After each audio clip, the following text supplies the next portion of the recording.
Welcome to the Los Angeles County Fire Department website.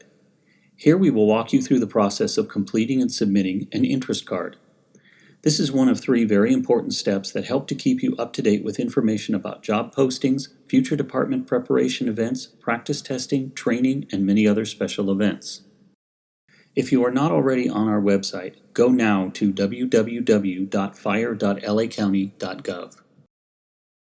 Look for the Our Services link and hover your mouse over it to activate the submenu. On the right side of the submenu, locate the Be a Firefighter link and click on it.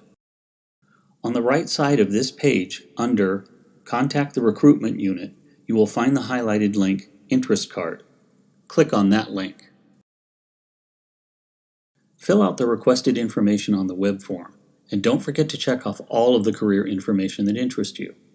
Remember, this information is for you, so don't be afraid to find out all about the opportunities we offer.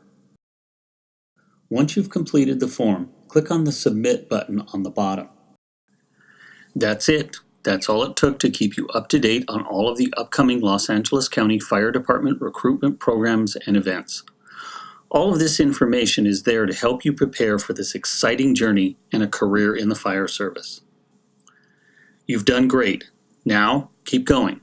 In the next video, we will walk you through signing up for the Los Angeles County Department of Human Resources Interest Card.